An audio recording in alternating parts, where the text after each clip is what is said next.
But I think we are watching the arrival of Ayrton Senna as truly outstanding talent in Grand Prix racing. The rain is coming down even harder now. We've got a real cloud burst on now. But Ayrton Senna has the same tires that Alain Prost is running, the same tires that the other Michelin runners. He's on Michelin tires, and he's catching Alain Prost at something like 3 seconds a lap. And that is a truly staggering performance. The Holman is obviously a good chassis, which is a great credit to their team. They put it together. It's quite new. Look at the rain now. You can see that it's much heavier. The track is much wetter than it was a couple of laps ago. And now that's about the view you get when you're following another car. That brief one when he just came through and all the spray came up. And it's really horrible conditions. But Ayrton Senna is coping with them, and he's catching Prost hand over fist for the lead. I can't believe that they're going to keep running this race. The conditions are the worst I have ever seen in a long, long time of watching races. The race is being stopped. There's an official in front of me with a red flag. The Monaco Grand Prix is going to be stopped. And I was about to say that I felt that Prost had a very big advantage being the lead as a Frenchman when the conditions got this bad, because it is French officialdom. And I think if they stop the race, Holman and Ayrton Senna will have a very, very reasonable grudge as he goes through catching Prost hand over fist. And I think that this is what I would call French timing. To be as polite as possible, it does seem to me a bit wrong. And Senna could catch him, but he's got the Ferrari in the way. Well, there goes Prost into the Rascasse corner, chased by Senna in second place, just about 2 or 3 seconds behind him now. There's an official right in the middle of the road now, showing the red flag, and the checkered flag is going out. They are stopping. This is going to be the end of the Monaco Grand Prix with Alain Prost. And Prost is stopping, and Senna crosses the line before he gets there. Now that's amazing. Prost has stopped actually on the line. Senna passed him as he got to the line, but subject to official confirmation, I'm virtually certain that Prost has won with Senna second. Yes, I think Prost crossed the line just before Senna did, and it will be really a tragic result for Senna. However, he's not about to be world champion this year. He will undoubtedly be world champion in the future if his career continues. So whilst he has every reason and every justification for being very upset, he will he's got a big future. Yes, it's going to be interesting to see what Prost can do about Senna being in front of him, because Prost certainly seems to be in very good form here, but he wasn't as brave as Ayrton Senna into the first corner. He was a little bit early on the brakes, and Prost having a look, and Senna's crowding him into the pit wall, and Prost is on, I would think, full boost, and Prost goes through to take the lead. Let us look now at Alain Prost taking the lead from Ayrton Senna, followed by Capelli and Berger. It's an almost Formula 3 style tactics by Senna there. He was pushing Prost across the track, almost into the pit wall, just gave him a car width, and Prost was not daunted by that, stayed on the throttle, and as you can see now, brake later into the first corner. So Prost takes the lead at the end of lap 1, or the beginning of lap 2 to be exact. The San Marino Grand Prix is go. Senna leads, Prost second, Mansell third, Berger in fourth position, and Patrese. Now, already the two Ferraris are jostling with Patrese. Very short red light then before we got to the green, and Mansell is having a look down the inside of Prost, got a wheel on the grass there, but a clean start. Everybody cleanly away. Senna, puff of smoke there as he locked his left front wheel going into the second gear left-hander. And although Ferrari's engine probably isn't quite as powerful. Oops, and big problems. That was something broken on the car for sure. Big crash by Berger. Without any doubt, it went straight on. Oh heavens above, this is dreadful. This is there are no words that can add to this appalling picture. The car off, and thank heavens there is a fire tender on the spot immediately. The drivers at least have pure air piped through to their helmets, so watch for the lights. For the second time, go. And Prost leads away. Senna second. Patrese up to third. Mansell momentarily back now into fifth position because the Benetton has gone forward and Derek Warwick is well up. And that is very significant for the in-house McLaren race, that Prost made a fabulous start, but Senna is attacking and he's got the inside line for the corner. And Senna outbreaks Prost at the end of the drag away from the start. And so the two McLarens are back in line astern in the same order that they were, with some 3-second advantage to Senna from the first race. We have the trophies and the champagne. Who is it going to be for? Can it be both for the champion of Japan and the champion of the world? Only a car length separates the two, as the in-car camera makes it as live as possible for the ESPN fans back in the USA. We will know. Oh, Senna going down the inside. Oh, and a collision. Oh, the worst of all possible circumstances. A collision between the teammates. You got a quick look at the Honda official there, directing the team's engine mechanics with 7 laps remaining. Prost has given up. Prost has given up. Senna has not. I wonder if Senna's engine is still running. Push me. Well, there's your new world champion. If they can't start those cars, Prost has won the championship. And Senna's giving it everything he's got in an attempt to get the engine fired. Can't be pushed out. Well, he was. And you also can't re-enter the racetrack at a point other than where you left it. Now the ball is in the Feuds court. The race officials will no doubt be asked. Oh, he's got more serious problems, but certainly the race officials will have to wave a black flag now, I would think, for Ayrton Senna. They must call him in. They can't let him finish the race, although it looks like he's not likely to with 6 laps remaining. A disappointed Prost, no doubt, but on the other hand, by my reckoning, a world champion. David, I must cut in here and say that you are allowed to push the car out of harm's way. Now, that is very much a value decision on the officials and the crews out on the racetrack. I was saying they were only a car length apart when they came together. 6 laps to go now, but Ayrton Senna is back on the track with a broken wing. They have a nose set out here in the McLaren pits, but we just got the sign from Gordon Murray to keep him on the track. They don't want him in the pits. The rest of the nose came off and he very nearly went off the racetrack. Well, you can be pushed out of the way, but you can't be pushed started. Now there is no wing on the front of the McLaren. Well, now, depending on how long it takes them to get that nose off, put a new one on. Can Senna get back into the race? No sign of Nannini down the start-finish straightaway yet. John will cover the pits. I'll be watching the top of the hill. Go ahead, John. Both crews, both Alain Prost and Ayrton Senna's crews are all over this car. The nose, of course, was removed on the track. They are trying to fit a new one. They had to check the crash box first. They had a spare crash box. The crash box was okay. The Zeus fasteners are going down. Ayrton Senna has wiped his visor, and he is gone with a brand new nose. It's going to take a while to sort it all out again. And Nannini has taken the lead of the race. Here we see another look at it. See, he's right into pit lane. Senna is right in pit lane, but just right here, Prost turns in, but as you can see, he hasn't really got to the corner. He wouldn't normally turn into about there. Well, I said it was a battle that they'd be talking about for years to come, and they will certainly talk about that maneuver. There's the pit entry technique again, and this time it works. Nannini lit him up, but he let him by. Well, he gave him room, whereas, of course, Alain Prost just gave him no room at all. And that, of course, is exactly the same place. And so the crowd on its feet. The Japanese have a lot of Brazilian flags here today. They also have a lot of Ferrari flags, but no Ferraris remain. The Brazilian flags wave for Ayrton Senna, and it may be a while before we know whether the Brazilian has, in fact, kept his world title defense hopes alive by winning this Japanese Grand Prix, which he will almost certainly do at this point with 2 laps remaining. More than 150,000 are on their feet to watch the McLaren Honda of Ayrton Senna of Brazil cross the start-finish line. Checkered flags, perhaps very appropriate for a checkered victory here today.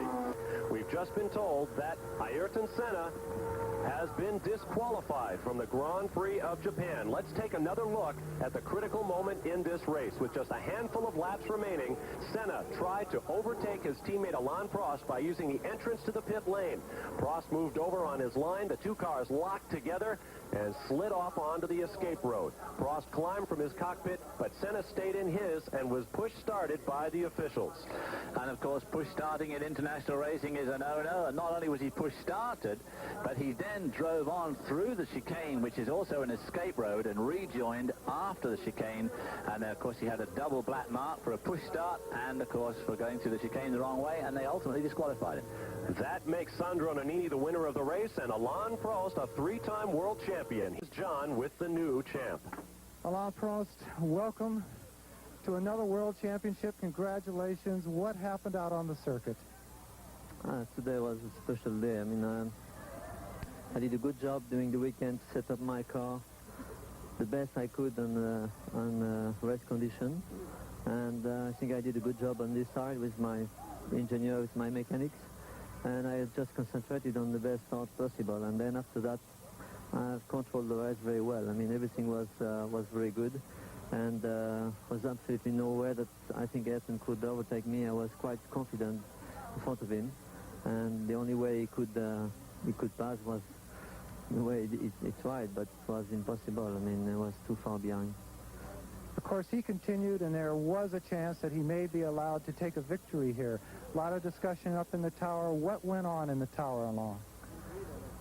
You know, it's difficult. In fact, it's not my business. You know, I just read the regulation, and the regulation was very clear, and it's not my job. You know, I can't comment this decision. And which regulation did you read, Alain?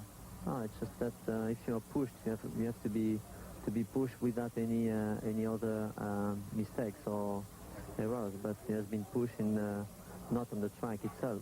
You know?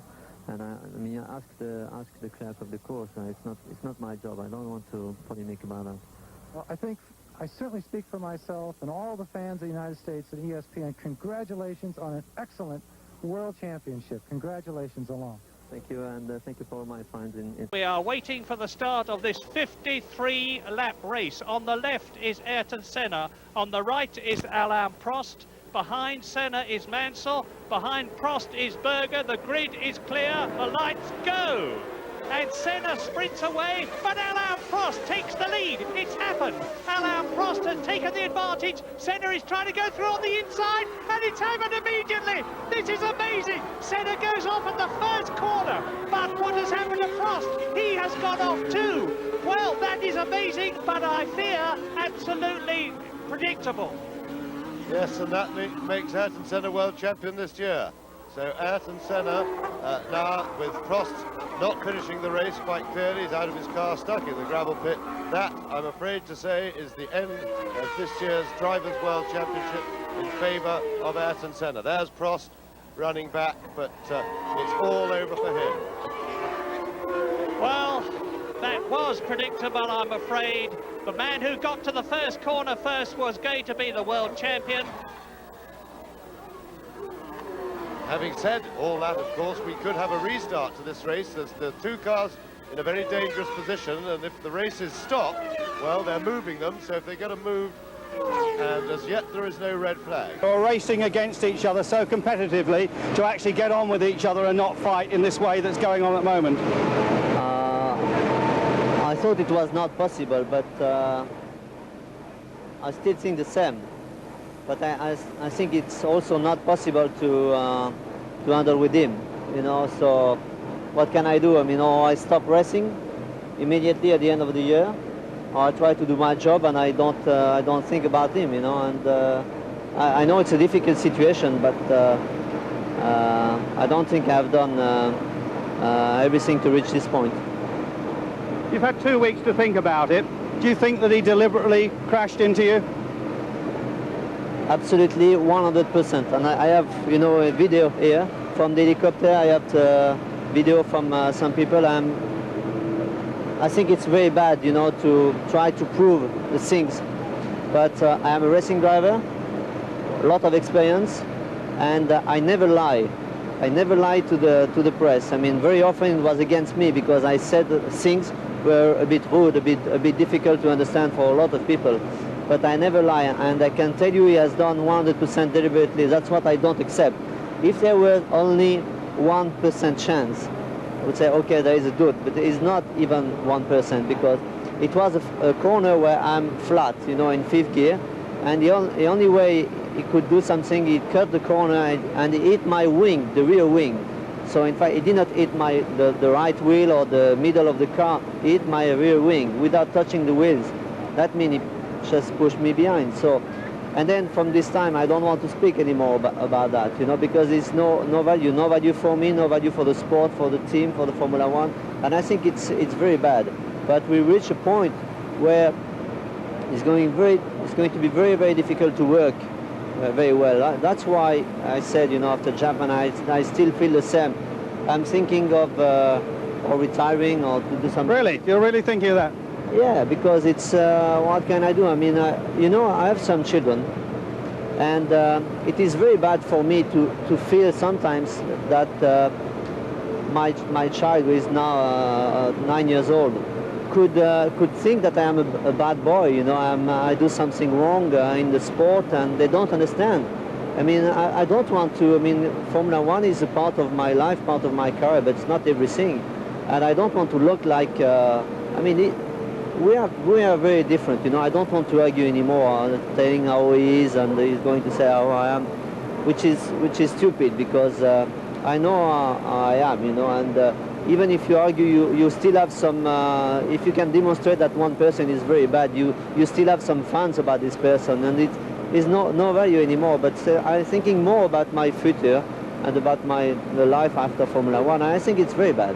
You'll go on next year? I try to, but I want to see how things are going to change, you know, and you know, I don't know if you remember, but I was always complaining about the mentality in Formula One getting bad and bad all the time, and that is my main concern. But on the other side, I really enjoy to work in the Ferrari team at the moment. You know, I must see what I should do, but I want to talk with the team. I want to see how is the federation is going to control, you know, this kind of accidents, and not only one in Japan, but a lot of accidents this year. Just want to wait and see. Ayrton Senna, I've heard that you've recently run the World Championship. Have you got something to say about this? It's over. I think for sure I want to win the race today, in the same way I won in '88 to win the championship. Unfortunately, it went wrong on the first corner. There was a big risk. I had nothing to lose on the first corner. I want to win, and I went for a gap in inside on the first corner. Alain didn't see it and just closed the door, and we ended up touching. That's too bad for the championship, because I'm sure the race would have been full of excitement. But last year I lost in a similar manner towards the end of the race instead of the beginning, and this year went wrong for him. In a race like this, where you're fighting for the championship, you have to go for everything, and as it happened in many other occasions in the past, there have been accidents in the first corner. I was on pole. Prost did a better start, but on the first corner I was coming faster than him. I had a better engine acceleration, and there was a gap. I went for it. He closed the door, and then was nothing I could do to avoid the contact. If he had not closed the door, nothing would have happened, and we would have continued racing. But unfortunately, he closed the door, and I could not avoid the contact. Ayrton, it was announced by Williams that Alain Prost had signed for them today, and there's mounting speculation that McLaren might get Renault engines. Would that help you change your mind about staying with McLaren for next year? Well, I wouldn't be able to give you a short answer, because it's far too complicated, everything. The one thing all I would say is that this is supposed to be a World Drivers' Championship. We had two fantastic championships, sport championships, last year and this year. And we had, in my opinion, two very bad ones in '89 and 1990. And they were a consequence of unbelievable politics going on and a bad behavior by some people. And I think now we are coming back to the same situation again. It's impossible to accept somebody to come to a team February in the year with a signed contract, veto myself and himself too. And eventually they change his side, but stay with the veto on myself. And I think if Prost wants to be called the sole champ and 3 times world champ and come back in a sportive way, maybe win another championship, he should be sportive. The way he's doing, he's behaving like a coward. And if he wants to be sportive, he must be prepared to race anybody at any condition, at equal terms, and not the way he wants to win a championship. Everything has been laid down to him before you start. It's like if you go in a 100-meter sprint and you want to have running shoes, and everybody else should have lead shoes. That's the way he wants to race. This is no racing. And this is bad to all of us. That's it. Ayrton, thanks for your candid answer there, and Nigel nodding there in agreement. But congratulations again, Nigel Mansell, superb win.